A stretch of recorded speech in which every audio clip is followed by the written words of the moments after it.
¿cuál es el principal y el más profundo problema que desde mi perspectiva arrastra a la Argentina, ¿no? Hace ya muchísimos años, no es algo exclusivo de los últimos años, ni siquiera del periodo kirchnerista del 2003 para acá, es algo más antiguo que se agravó mucho sí en los últimos años, pero que no es reciente. Me refiero concretamente a la cultura, a los paradigmas culturales que abraza el argentino promedio, aquellos valores, digamos, ideas que están muy arraigadas en nuestra cultura y que obstan cualquier progreso, cualquier plan económico, cualquier ley o sistema tributario incluso que se quiera imponer. Me voy a explicar un poco mejor. Vos interrumpime de todas formas cuando quieras para hacer un comentario, objetar o preguntar algo. Eh, ¿Cuáles son estos paradigmas a los que me estoy refiriendo? Eh, Son, eh, digamos, una serie de convicciones que están muy arraigadas en la idiosincrasia argentina, eh, y que penalizan sobre todo la búsqueda del lucro, penalizan moralmente al que le va bien económicamente y tienden a exaltar la pobreza. Por eso se habla tanto del pobrismo, ¿no? Como si la pobreza fuera una virtud en sí misma, y la verdad que es cualquier cosa menos una virtud.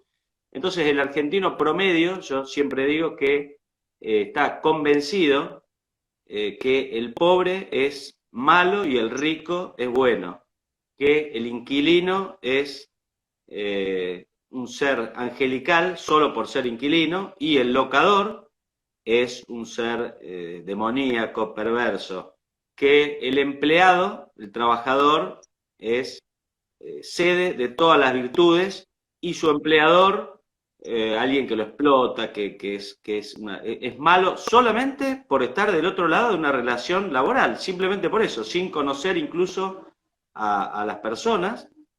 El prejuicio es que si vos sos empleado, mereces una protección, digamos, extrema del Estado, y si vos sos empleador, por el contrario, mereces toda clase de persecuciones, tributos y digamos que el Estado te trate como alguien que es malo para la sociedad. Yo pienso todo lo contrario. Yo creo que los empresarios, los que generan empleo, no solo no son malos para la sociedad, sino que son los motores de la sociedad. Necesitamos muchísimos más empleadores, empresarios que inviertan, que tengan ideas, que desarrollen productos, que quieran exportar. Argentina no tiene ningún tipo de futuro sin una revolución exportadora. Eh, y sin embargo, producto de todos estos paradigmas de los que hablaba recién, somos un país en el que se habla, por ejemplo, de combatir la pobreza y, digamos, no se liga esta idea o estas ganas de combatir la pobreza con la necesidad de revolucionar el comercio internacional, de llenar las góndolas del mundo con productos argentinos, como si fueran dos situaciones totalmente separadas, escindidas, como si se pudiera combatir la pobreza sin mejorar nuestro desarrollo comercial, industrial, económico en general. Y lo mismo pasa con el empleo. Fíjate que en qué sé yo, la misma televisión y en todo nuestro entorno político, frecuentemente se habla lo habrás visto, la problemática del empleo. Y vos, qué sé yo, ves un programa de televisión donde, bueno, hoy hablaremos del empleo, te dicen. Y tenés sentados ahí a un sindicalista, a un diputado, a qué sé yo, monseñor Pirulo, etcétera.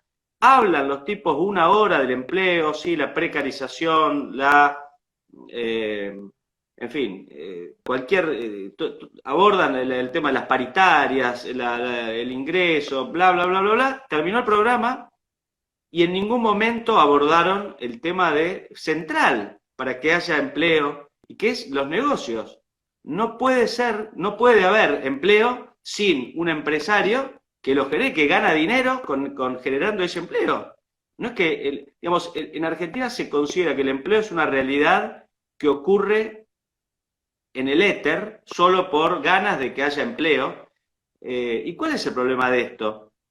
Que las decisiones que vos tomás como país y como clase política, eh, si vos creés estos disparates, son fatalmente erradas. Si vos creés que el problema es que los empresarios son egoístas, avaros y demás, bueno, nunca vas, es muy difícil que vos aciertes con las políticas adecuadas, y es lo que viene ocurriendo, como decía al principio, es lo que viene ocurriendo en Argentina desde hace muchísimas décadas, eh, porque en lugar de ponerle una alfombra roja a los empresarios y decirle, ¿qué necesitas? Vos estás dando hoy 100 empleos, ¿qué necesitas para dar 500? En lugar de eso, lo que ve el político argentino tradicionalmente es, este está dando 100 empleos, por ende gana plata, por ende lo voy a reventar impuestos, lo voy a sacar hasta la última gota de sangre, y claro, obviamente, en el mejor de los casos, el tipo sigue manteniendo los 100 empleos, pero nunca puede apostar a más.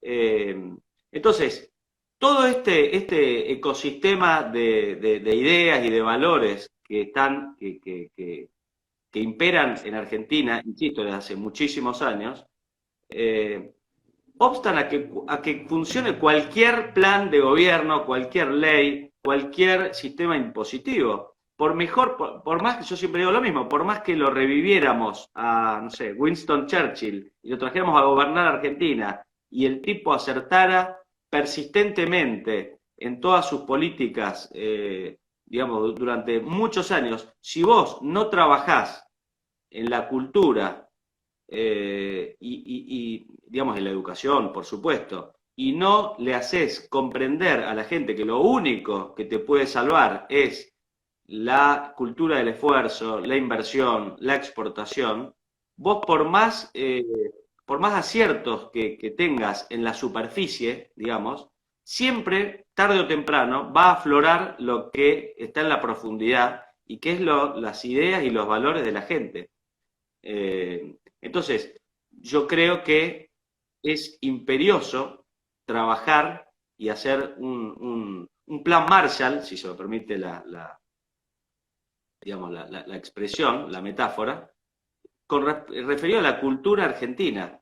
Cualquier gobierno que venga en el futuro, si no resuelve esta situación, y si mientras nosotros dos estamos hablando acá en Instagram, hay 200 profesores a lo largo de la Argentina que le enseñan a sus alumnos que lo que te salva no es el esfuerzo, la inversión, sino clamarle al Estado por más derechos y por más redistribución, etcétera, etcétera. Bueno, solo un milagro nos puede salvar. Lamentablemente, estas ideas están muy presentes no solamente en el kirchnerismo, están diseminadas a lo largo y a lo ancho de toda la clase política. Incluso muchas personas de mi partido, si uno les pregunta, bueno, ¿cuál es el problema de Argentina? Te dicen, bueno, te mencionan, por ejemplo, la desigualdad. La desigualdad, sí, no, yo a veces les doy esa discusión. La desigualdad, yo la verdad es que no le veo ningún problema. El problema es la pobreza, no la desigualdad.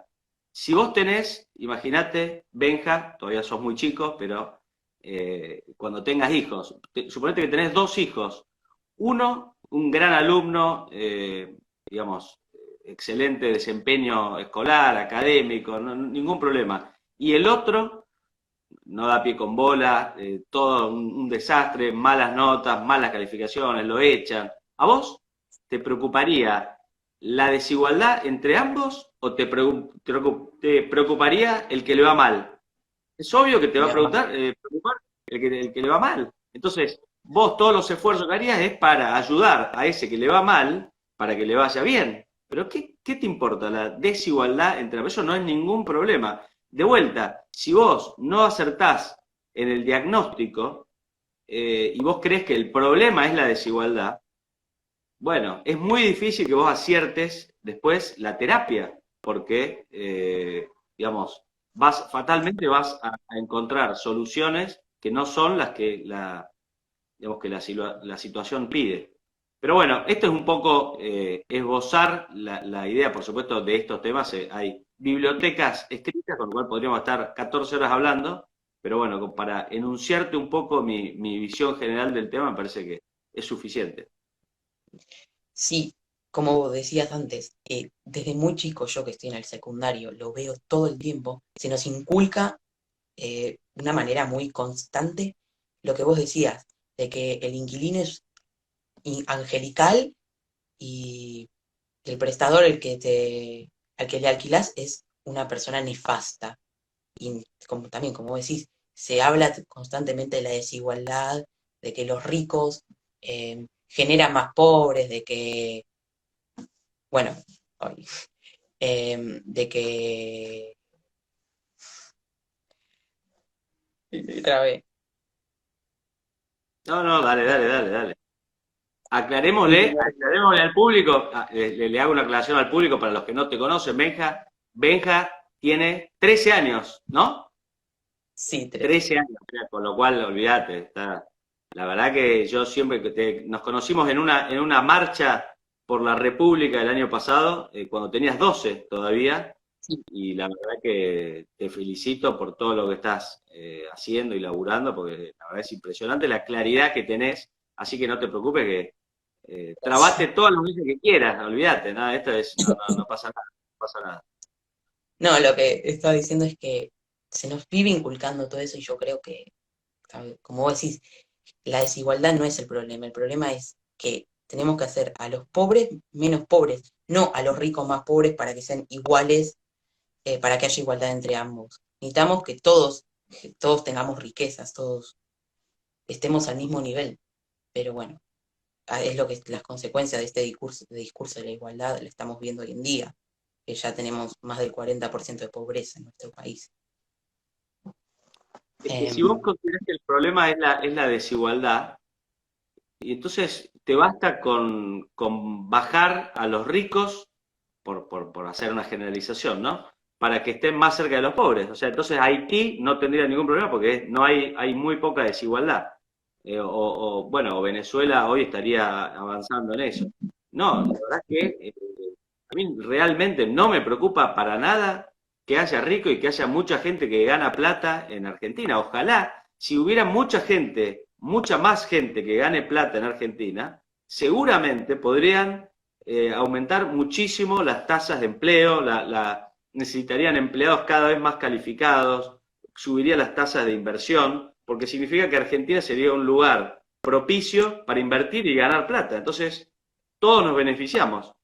Pero bueno, ya ves que lo importante que es dar esta batalla. Por supuesto, no es algo, la dificultad, la mala noticia, tengo una mala noticia para darte con respecto a esto, y es que es una tarea de extrema complejidad y de larguísimo plazo. Digamos, no es una cuestión justamente como tiene que ver con la sociedad misma y no con decisiones o con cambiar dos o tres leyes, sino que tiene que ver con los valores que la gente tiene impresos dentro. sí, lo que Es una pensamos como... empresa, es una empresa complejísima y larga. Por eso mismo, a veces desde la política dicen, no, pero eso no, digamos, es muy difícil, nunca vamos a ver los resultados, nos va a llevar muchísimos años. Bueno, yo creo que justamente, como es de larguísimo plazo y nos va a llevar muchísimos años, es imperioso arrancar cuanto antes. No es que, bueno, como vamos a tardar mucho, entonces no lo hacemos. No, justamente es la decisión de arrancar con esto tiene que ser urgente. El problema es que la política está regida por plazos electorales y urgencias electorales que se agravaron encima después de la reforma constitucional del 94, porque vos tenías antiguamente en la constitución de Alberdi, vos tenías 6 años para gobernar y tenías algún margen para cualquier acción que vos desarrollaras, eh, podías llegar a ver los resultados al cabo, antes de o algunos resultados antes de que concluyera tu mandato. Con 4 años por delante, la verdad es que es muy difícil. Vos asumís, un presidente hoy asume la presidencia y ya inmediatamente le está corriendo el cronómetro y la cuenta regresiva, y entonces es muy difícil que se ocupe de cuestiones de larguísimo plazo cuando sus urgencias electorales son de cortísimo plazo. No sé si me seguís lo que te Sí, digo. sí, sí. Entonces, yo creo que esto de la batalla cultural no es algo que tengamos que exigirle exclusivamente a los gobiernos ni a los políticos, sino que en este plan Marshall que te decía al principio, creo que tiene que haber un involucramiento mucho más activo de la sociedad civil, de los educadores, de los comunicadores, de los mismos empresarios, que son los que seguramente entienden mejor esto, pero no, en Argentina, no les ha costado ganar protagonismo en materia política y en materia de medios. Tenés, por ejemplo, muchísimos programas de televisión que promueven todos los disvalores de los que hablamos al principio, y sin embargo, vos ves la tanda publicitaria y todas las empresas cuyos dueños saben perfectamente todo esto que te estoy diciendo, que le ponen publicidad como si nada, no hacen ningún tipo de esfuerzo para decir, no, pará, vos estás promoviendo algo que nos destruye como sociedad. Entonces yo, digamos, debería ser mucho más cauteloso en dónde pongo mi pauta publicitaria. Sin embargo, esto no se hace, pero creo que si nosotros queremos en algún momento salir a flote, en esto vamos a tener que trabajar. No hay chance de que no lo hagamos. Sí, incluso cuando decía lo de la batalla cultural, los jóvenes tenemos que ser un poco más protagonistas, porque yo hace unos años no era tan común que los jóvenes estemos tan metidos en política. Hoy en día, mírame a mí con 13 años, que estoy adentro de una agrupación y todo, y, y milito todos los días por la Argentina que yo quiero. Y creo que también los jóvenes tenemos que involucrar mucho más en las escuelas, que es el principal lugar donde nos inculcan cosas, Uh -huh. como meternos en los centros de estudiantes, eh, dejar en clara nuestra posición, porque si dejamos que como la izquierda son más dentro de las escuelas, no podemos, o sea, tiene sentido dejar que, porque son mayoría, resignarnos y dejar, porque siempre somos una mayoría silenciosa, tenemos que hacernos escuchar un poco más. Yo en mi centro de estudiantes soy el único de derecha que hay. Y bueno, dejo mis ideas todo el tiempo en clara, por más que sea la minoría, siempre las dejo en clara y bueno, y eso es parte de la batalla cultural, dejar nuestra posición ahí bien, bien clara. Sí, claramente, si hay un público en el cual tiene que estar enfocada esta batalla cultural, son los jóvenes. Obviamente no tiene mayor sentido tratar de convencer a alguien de 68 años de todas estas cosas, ya seguramente de una vida hecha, es mucho más difícil que lo hagas entender y comprender esto. De todas formas, yo, digamos, más allá de lo que vos decís en tu centro de estudiantes, que no me sorprende, porque es lo que veo en todo el país, en los últimos años tengo que celebrar que hay un reverdecer de las ideas liberales y una revalorización de Juan Bautista Alberdi y entre otros, digamos, pensadores liberales del país. Creo en buena medida, bueno, hay algunas figuras que esto son en parte responsables, que yo, por ejemplo, Javier Milei, me parece que en esta materia, eh, no sé si, honestamente, no sé si coincido mucho de las decisiones políticas que toma, pero en lo ideológico y en la guerra que da, por lo menos para discutir públicamente algunas ideas, me parece que es muy útil y ha logrado despertar con sus peinados y su excentricidad, ha logrado que muchos chicos jóvenes se fijen y escuchen algo distinto a lo que era habitual durante años y años, que era un monólogo, digamos, una sola versión de todos los hechos. En este sentido, por ejemplo, en las escuelas públicas, yo veo que muchos de los chicos estudian historia, por ejemplo, por los libros de, no sé, por poner un ejemplo, Felipe Piña. No sé si lo has tenido el disgusto de leer algo en el colegio. Bueno, cualquiera que haya leído 2 párrafos de Felipe Piña se da cuenta que toda su interpretación de cualquier hecho está hecha a la luz del marxismo. O sea, él ve la Revolución de Mayo, Caseros, cualquier hecho es la lucha de clases para él.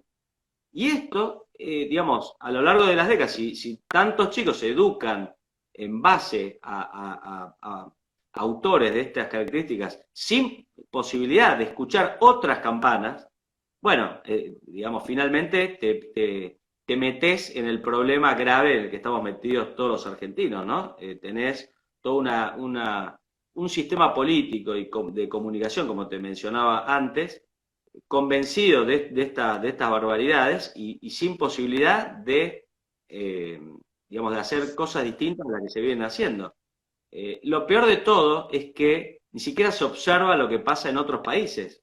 O sea, digamos, no queremos ni siquiera analizar en Argentina lo que pasa en Australia, en Nueva Zelanda, no queremos copiar modelos exitosos. Queremos siempre insistir en la nuestra, como si fuera un problema de mala ejecución o que tuvimos mala suerte, y lamentablemente no tiene nada que ver con eso. Tiene que ver con que la orientación de todas las políticas que se adoptan en Argentina están erradas.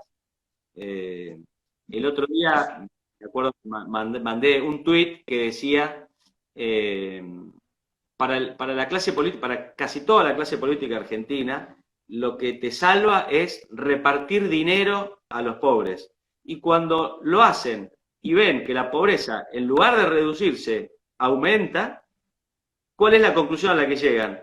Hemos repartido poco dinero. En ningún momento se les ocurre pensar, no, che, este no debe ser el mecanismo para combatir la pobreza. No, dice, no, tenemos que dar más dinero, más planes, más bolsas de alimento. Fíjate el año pasado, por ejemplo, cuando fue uno de los primeros escándalos de este gobierno de científicos. ¿Te acordás cuando compraron, el ministro Arroyo compró alimentos vencidos en muchos casos y aparte a un precio triple o 4 veces más caro que el precio de mercado?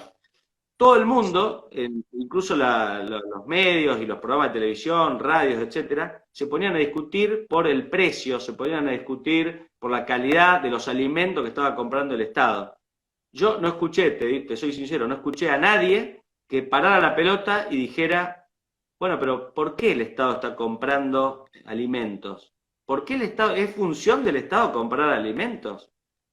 ¿Vos me entendés? O sea, nos ponemos a discutir sobre algo accidental, si el precio estuvo bien, si el precio estuvo mal, si era polenta o era o cualquier otra cosa, eran fideos, y no nos podemos a discutir si realmente el rol del Estado es comprar alimentos. Se acepta como válido que el Estado compre alimentos. ¿Por qué? ¿Dónde está en la Constitución de 1853 que el Estado debe comprar alimentos o debe construir viviendas o debe dar nada? No, lo único que debe hacer el Estado es regir las relaciones entre los privados. Cuando hay un conflicto, tener una justicia imparcial que lo dirima. Cuando, obviamente, la seguridad, que haya seguridad para todos, la salud pública, la educación pública, para que todos tengan oportunidades, perfecto. Ahora, en ningún momento está, digamos, previsto, y la experiencia demuestra que los resultados son pésimos, que el Estado deba repartir dinero, porque además el Estado no tiene dinero propio. Cuando reparte dinero, cada vez que reparte dinero, lo hace sacándole plata a alguien. Entonces, eso también es perjudicial para la economía, ni siquiera es neutro. Nos perjudica a todos, Y yo en esto suscribo bastante, no sé si has escuchado hablar o has leído algo del padre Pedro Opeka, que es un sacerdote argentino que vive hace 40 Sí, años en Madagascar. ¿Escuchaste hablar? sí, Bueno, sí, sí. este la verdad que es un crack, un orgullo argentino. Es un misionero que se instaló en Madagascar hace, creo que fines de los años 70, y descubrió no solo que había gente comiendo y buscando, subsistiendo de la basura en basura, sino que había familias y comunidades enteras viviendo, cuyo lugar de vida era basurales. Entonces, bueno, dijo, no me puedo ir de acá, y dio vuelta, ha construido ciudades, escuelas, la verdad que es impresionante. Todos los que no lo conozcan los invito a que lo googleen al padre Opeka, se escribe con K. La verdad es excelente, y lo que él dice es que lo peor que se puede hacer por un pobre no solo es malo, sino es lo peor, es regalarle dinero, o regalarle comida, o regalarle una casa. Porque no solo no curás la pobreza con eso, sino que la agravás. Y lo dice alguien, por eso es tan valioso su testimonio, lo dice alguien que ha sacado de la pobreza a cientos de miles de personas. No lo dice, no lo digo yo, o lo dice una persona que no tenga esa experiencia. Vos digamos, al pobre vos tenés que ayudarlo, por supuesto, a que comprenda que es el esfuerzo, el trabajo, lo único que lo puede sacar de la pobreza, y por supuesto la educación. Eso es algo que tenían muy claro nuestros abuelos y bisabuelos cuando vinieron al país. En muchos casos absolutamente pobres, escapaban del hambre y de las guerras en Europa, pero tenían muy claro que iban a progresar, primero, matándose, trabajando, y procurando y aprovechando las herramientas educativas que aquella Argentina de hace 100 años le daba. Entonces, muchos llegaban absolutamente pobres, pero su hijo, y si no era su hijo, fatalmente su nieto, eran profesionales y podían salir sostenidamente no tenían ni cerca de la pobreza. Entonces, Sí, lo que es la clase media. exactamente, Ok. lo que es la clase media, exacto.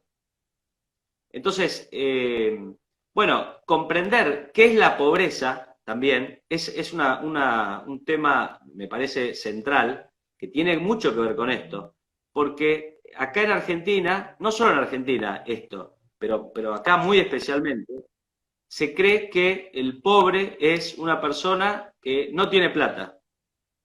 Y esa es la única definición de pobreza, es no tener plata.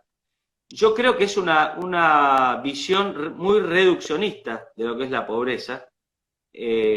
La pobreza es algo muchísimo más complejo que no tener plata. Te pongo un ejemplo. Imagínate que a tus papás o a mí o a cualquiera de los que está viendo este video, mañana nos sacaran todos nuestros bienes. Nos sacan la casa, la ropa, todo, el auto, todo, quedamos en la vía. Obviamente, económico, desde un punto de vista puramente economicista, sí, seríamos pobres, pero eso nos convierte automáticamente en pobres. Yo sostengo que no, que la pobreza no es eso. ¿Por qué? Porque nosotros, de algún modo, tendríamos los conocimientos, la experiencia, los contactos, una red de contención para no pasar hambre. Ni yo ni mis hijos pasaríamos hambre. De algún modo nos arreglaríamos para subsistir. Seguramente, sí, en un primer momento tendríamos algún problema, obviamente, quedarte sin nada es un problema a resolver, pero tendríamos herramientas suficientes como para sobrellevar esa situación y salir a flote. El problema, la pobreza real, no es solamente no tener plata. En todo caso, no tener plata es una consecuencia de la pobreza real. La pobreza real es no tener educación, no tener cultura, no saber qué hacer y cómo subsistir y cómo progresar y cómo mantener a tu familia. Y como producto de que no sabes eso, no, digamos, no tenés plata. Pero no tener plata es un efecto de la verdadera causa. Entonces, si vos atacás como políticas públicas, como viene haciendo Argentina, si vos atacás la consecuencia y le crees que dándole plata al pobre lo sacaste de la pobreza, es un gigantesco error. No solo no lo sacás de la pobreza, sino que lo hundís más en la pobreza. Esto es lo que yo creo, porque atrofiás sus, digamos, su entendimiento del problema. Y en lugar de enseñarle que tiene que, como se dice normalmente, en lugar de enseñarle a pescar, vos le das pescado. Claro, en el momento que le saques el pescado que le estás dando, está frito, porque nunca vas a ver cómo, de dónde salió el pescado, cómo se hace. Pero bueno, te quiero escuchar a vos, estoy hablando mucho yo, imagino que el público te quiere escuchar a vos, así que me gustaría también que vos opines y me cuentes un poco también qué están haciendo los jóvenes republicanos. Vos le cuento a la gente que sos el líder del segmento de escuelas secundarias de jóvenes republicanos. Eh, Me parece interesante que le cuentes un poco a la gente qué están haciendo para comenzar a dar esta batalla, sobre todo justamente en el segmento juvenil. Bueno, sobre yo que estoy en la parte de secundarias, bueno, como dije antes, estamos fomentando, acompañando a que chicos como yo se involucren más, no tengan miedo a decir sus opiniones, no tengan miedo a, a dejar sus ideas bien claras. Bueno, que se involucren en los centros, que, que no se sientan, ¿cómo decirlo? Con el miedo, con la vergüenza de ser rechazado por tu ideología, porque estamos muy acostumbrados a que por ser de derecha te digan facho. Es una cuestión. Me ha pasado muchas veces que me han dicho facho y eso que soy chiquito.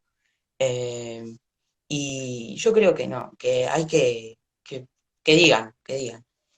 Yo siempre en las clases que tengo profesores kirchneristas, eh, dejo siempre bien en claro mi postura, dejo otras ideas, porque también al dejar clara nuestras ideas generamos un debate entre nosotros y no solo es como que te dan solo una idea, o sea, no te enseñan a pensar, te dicen qué pensar. Entonces, nosotros al dar nuestra opinión, bueno, podemos dar más recursos para que los demás puedan pensar y no digan o no repitan lo que dicen sus profesores y todo eso. Bueno, Uh -huh.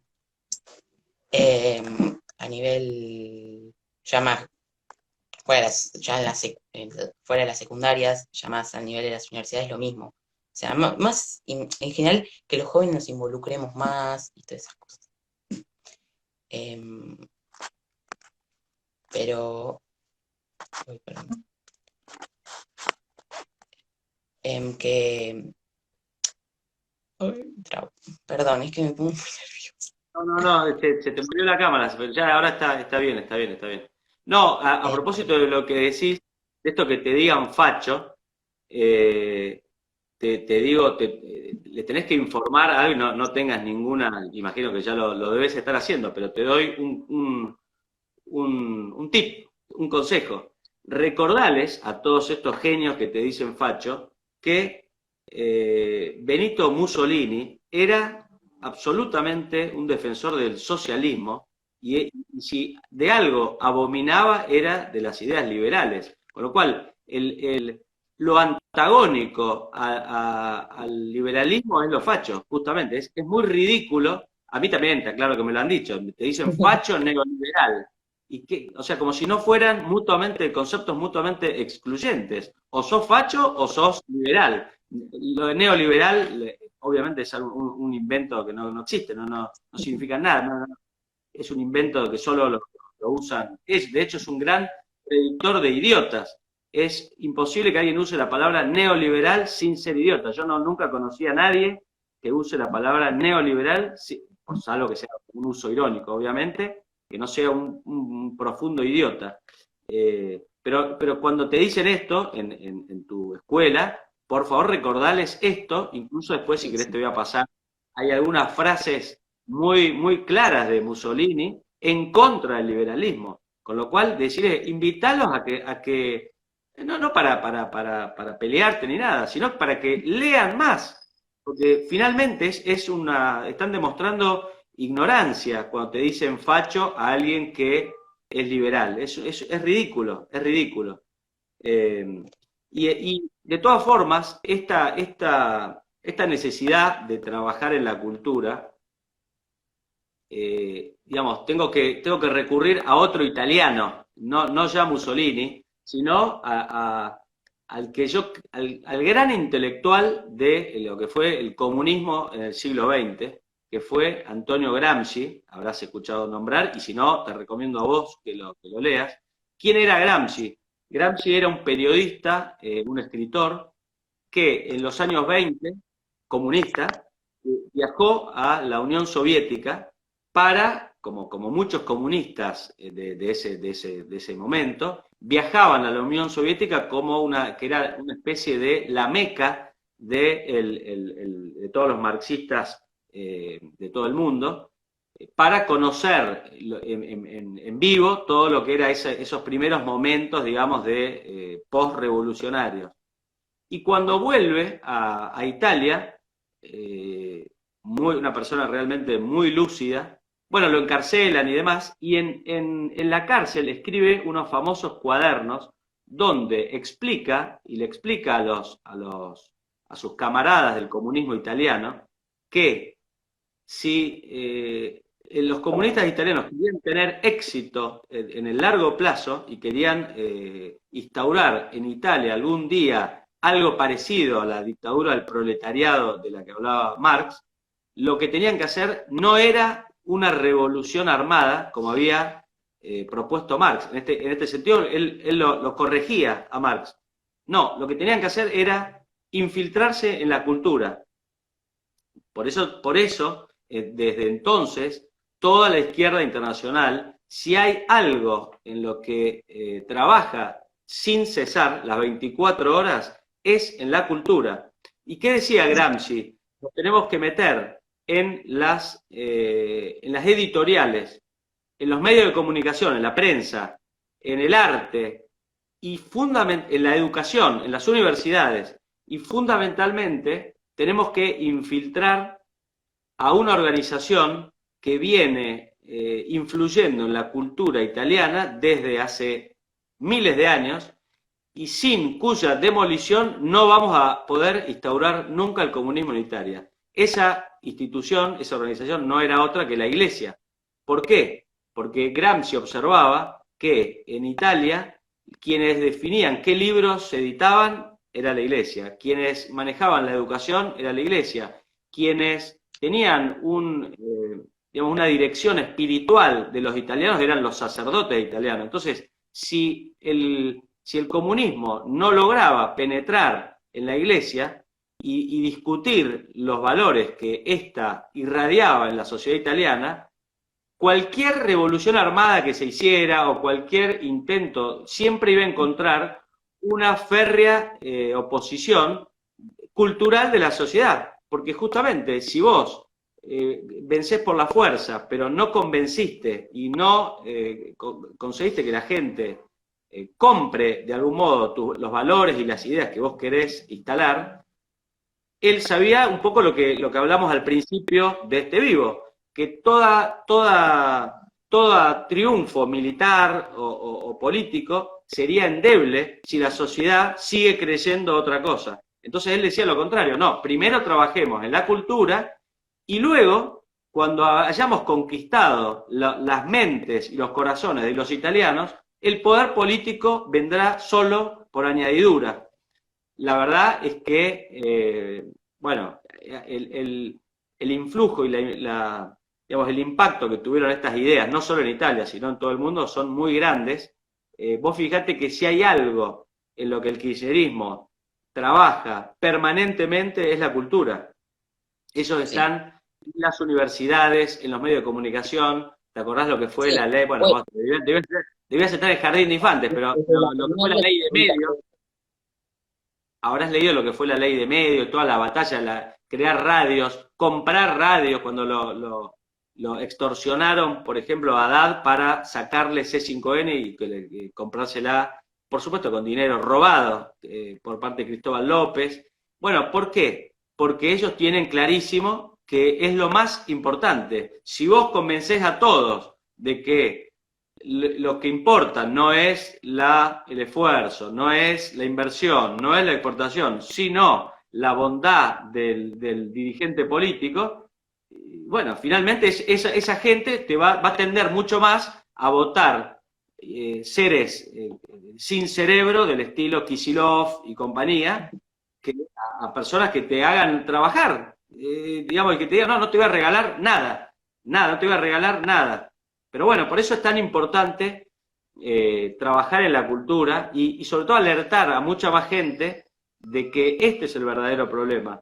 Si nosotros no suponete que ganemos la elección en 2021, volvemos a ganar y somos gobierno en 2023, pero nosotros no comprendemos esto y no hacemos como sociedad, digamos, como gente interesada, involucrada en política, no damos esta batalla, la verdad que el destino de nuestro país no es cualquier cosa Sino también, menos promisorio. bueno, no sé. ¿Querés? No, me gustaría, en Pasa que esto, me gustaría, no sé si hay algún comentario, no alcanzo a leer, te digo, soy de madera con estas cuestiones de los vivos de Instagram, así que no sé si hay algún comentario que quieras leer. Eh, a ver, a mí acá preguntan, ¿qué opina Martín del fenómeno de Vox en España? me encanta, me parece que eh, vino, era una presencia totalmente necesaria en el sistema político español, eh, porque algunos partidos, yo lo veo acá localmente también en mi partido, que es el PRO, y lo mismo he visto en el PP, van cediendo algunas banderas por, por vergüenza, para que no los descalifiquen, para que no les digan fachos, justamente como te decía antiguamente, y finalmente se van mimetizando bastante con nuestros antagonistas. En el caso de España, en los últimos años se vio agravado esto porque el socialismo, como sabés, estuvo y está aliado actualmente con un partido chavista que hay en España que se llama Podemos, de Pablo Iglesias.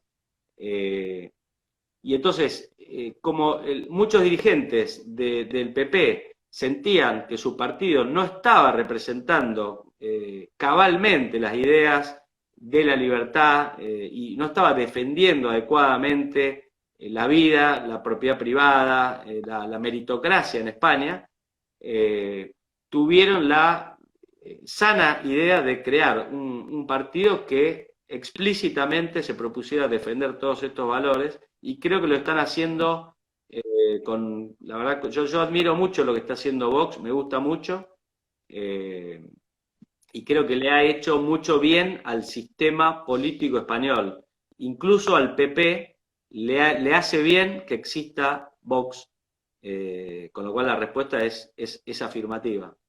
Sí, opino Eh, totalmente igual. Bueno, y acá una última pregunta. Dice, publiese qué se viene en UR, en Unión Republicana, en estas elecciones.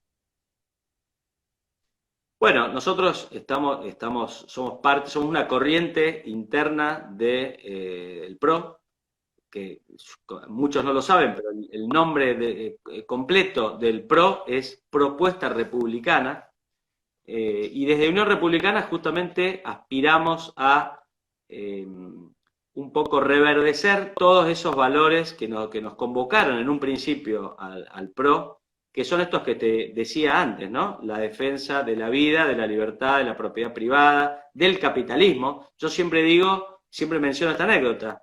La primera vez, hemos tenido tanto miedo de defender con todas las letras el capitalismo y la cultura del esfuerzo, que la primera vez que yo escuché en un dirigente de mi partido la palabra capitalismo ocurrió en julio-agosto del 2019 recién, ya al final del gobierno de Macri. ¿Y sabés quién la dijo? ¿Sabés quién se animó a decir la palabra capitalismo elogiosamente? Pichetto. Tuvo que venir Miguel Pichetto para, vos fijate la paradoja, ¿no? Que yo, digamos, tengo una gran estima por él, me parece que fue muy valiente lo que hizo, saliéndose de lo que era el peronismo, pero no deja de ser ilustrativo de un poco la tibieza que tuvimos en muchos planos, eh, para defender con mayor enjundia nuestros valores y todo esto que hablábamos al principio, ¿no? Que una sociedad no crece, no progresa porque los gobernantes sean buenos o tengan buenas intenciones o quieran redistribuir las riquezas ajenas. Nada de eso, nada de eso. Progresa cuando todos saben que se tienen que forzar para vender más productos, para exportar, para abrir nuevos mercados. No hay otro camino, ya está, la pólvora ya está inventada. Nosotros tenemos que subirnos a ese tren en lugar de querer siempre inventar caminos, digamos, que no conducen a ningún lugar.